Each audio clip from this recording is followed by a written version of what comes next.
Hai, terima kasih sudah klik video ini. Gua akan bahas permainan menarik. Siapa yang pernah request, Bang coba bahas dong permainan dari film Queen Gambit.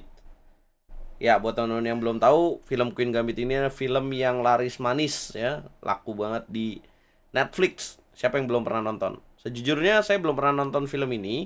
Saya cuma nonton sedikit-sedikit lah ya, tapi tidak menonton full. Dan kita akan bahas permainan final dari Beth Harmon nih, si Queen Gambit ya, melawan Vasily Borgov. Ini tuh pertandingan yang diadaptasi dari permainan Vasily Vanchuk melawan Patrick Wolf ya teman-teman, dari era masa lalu, tepatnya tahun 1900-an lah ya teman-teman. Nah, Ivanchuk ini adalah legenda catur Ukraina yang masih bertanding sampai sekarang ya, dengan sebutan Chucky panggilannya. Langsung aja kita bahas gamenya, keseruannya seperti apa, dan dapetin fakta menarik dari game ini. Beth Harmon memulai dengan langkah D4 atau Ivanchuk aja lah ya. Kemudian hitam D5, putih C4. Nah, ini si Beth Harmon lawan orang Vasily Borgov, gelarnya Grandmaster ceritanya di film itu. Ini adalah Queen Gambit ya. Buat teman-teman yang belum tahu, apa sih ide dari permainan Queen Gambit? Gambit itu adalah artinya pengorbanan. Jadi dia korbanin pion di petak C4, sayap menteri. Ada juga King Gambit ya, E4 kemudian F4. Tujuannya apa? Untuk dapetin keuntungan secara posisi. Yaitu nanti kalau dimakan, di sini kan dimakan. Nah, putih mainin langkah E4. Jadi putih punya setup 2 pion. Buat lo yang belum tahu, apa sih keuntungan setup pion di petak center untuk menguasai petak pusat? Ini nih petak pusatnya, D4, D5, E4, E5. Lo bisa lihat dari koordinat caturnya. Jadi orang yang menguasai petak pusat dalam bermain catur dianggap menguasai permainan. Patrick Wolf mainkan langkah kuda ke petak C6, putih bishop E3, hitam kuda ke petak F6, ancam pion. Putih kuda C3, hitam E5. Putih D5, hitam kuda ke petak E7, putih ambil pion. Kemudian hitam kuda ke petak G6, putih F3. Untuk apa? Mencegah kuda G4. Hitam bishop ke petak D6, putih queen ke petak D2, hitam bishop D7.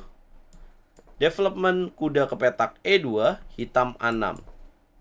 Mau B5, putih taktis, bishop B3.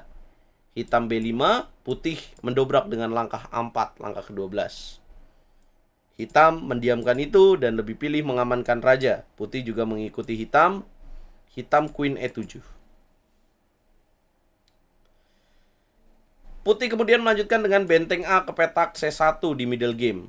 Putih tahu banget nih kalau petak C7 itu lemah, teman-teman. Hitam gak mau kalah. Dia melakukan manuver kuda ke petak H5 dengan ide serangan dari sayap raja. Serunya emang gini. Kalau lu jadi pemain yang kuat ya, udah tahu lawannya nyerang lewat sayap menteri, kita nyerang lewat sisi lainnya. Putih G3 dulu untuk mencegah kuda ke petak F4 atau queen ke petak H4. Hitam di sini langkah menarik H6. Ya, mencegah bishop ke petak G5. Putih bishop C2, hitam benteng A ke petak B8. Putih dimakan balik dengan pion, dan putih mainkan benteng A1, ngambil jalur yang terbuka. Hitam gak mau lah benteng putih masuk, langsung ditukar dengan benteng A8. Putih bishop D3 ancam pion B5, gajah B4 malah mengancam balik dengan ikatan, pin. Langkah ke-20, putih melakukan pertukaran benteng, hitam makan balik. Gimana nih cara putih menyerang, teman-teman? Udah 20 langkah, seru banget ya. Saling cegah, saling menjaga, belum ada yang memiliki kelemahan besar. Putih mulai mainkan langkah simple taktik, queen ke petak C2 menghindari pin. Hitam pilih menukar gajah gelapnya dengan bishop C5. Apakah putih langsung makan? Nggak dong. Putih oke lah, gue tuker, tapi gue juga mau mengembangkan perwira gue, kuda D1. Malah hitamnya nggak berani, mundur lagi gajah D6. Karena kalau makan rugi ya. Bagusan bishopnya di sini untuk solid menjaga pion C7. Putih lanjutkan idenya dengan kuda F2. Dan di langkah berikutnya, langkah ke-23 menarik banget. Hitam mainkan langkah Sacrifice the Knight. Wah, ditukar pion tuh. Putih berani nggak? Putih nggak berani. Putih lebih pilih benteng C1. Apa bahayanya kalau dimakan? Maka hitam akan makan balik. Apabila putih bishop ke petak D4, kuda ke petak H4. Bahaya banget nih. Terus ada ide ini juga. Ya. Kalau misalkan di sini gajah ke petak D2, sama juga kuda H4. Walaupun ini seimbang, tapi ini mengerikan ya buat putih. Karena cukup liar dan hitamnya menyerang ke raja putih. Jangan ambil resiko lah kalau main catur. Ya, bahaya gara-gara kita ngambil perwira malah ke dodoran, malah keserang gitu, teman-teman. Jadi putih lebih pilih benteng ke petak C1. Hitam melanjutkan serangan sayap raja dengan queen ke petak G5 pin. Putih taktis raja H1, hitam queen H5 ancam pion F3. Putih masih bisa menjaga dengan kuda G1, pertukaran kuda dan bishop pada petak D3. Putih makan balik dengan kuda, hitam mendobrak dengan langkah F5. Wah, diam-diam hitam mulai menyerang ya. Putih belum bisa ngakalin gimana cara bongkar petak C7 ini. Tapi putih nggak mau kalah. Putih mainin langkah kuda ke petak C5. Hitam mundur bishop C8, putih benteng F1, kawal pion F3. Hitam kuda E7, langkah ke-30 putih queen D3. Wih, diam-diam ngintip nih.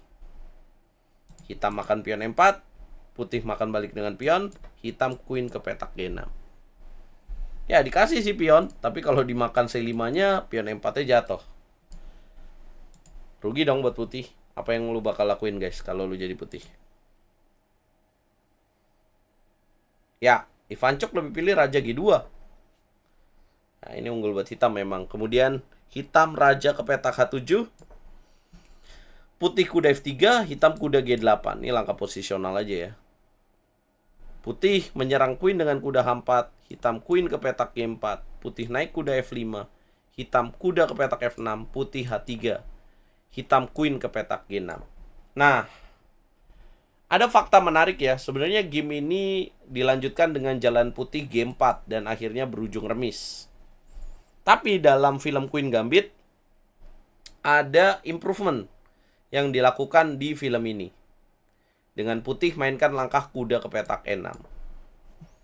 Ya, kayaknya nggak seru kalau misalkan pertandingan remis ya. Dan ini adalah yang terjadi dalam film. Putih kuda E6, hitam benteng A4, ancam pion. Kemudian putih lanjutkan dengan B3, hitam makan pion E4, putih kuda D6, hitam bishop makan kuda. Kemudian putih makan balik dengan pion, hitam mainkan pion makan kuda, dan putih mendorong E7.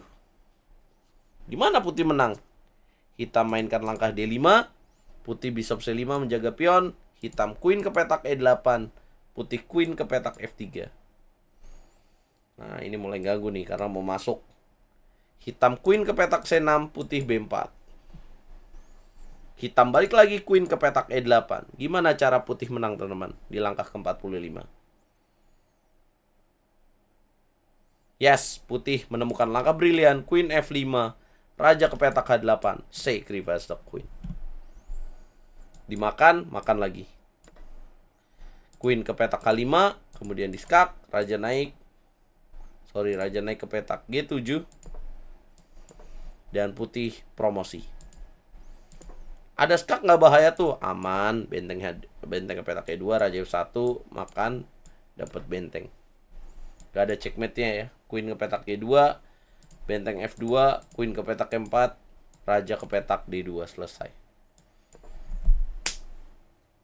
Nah, ini nih gamenya teman-teman. Kalau akurasinya berapa sih game ini?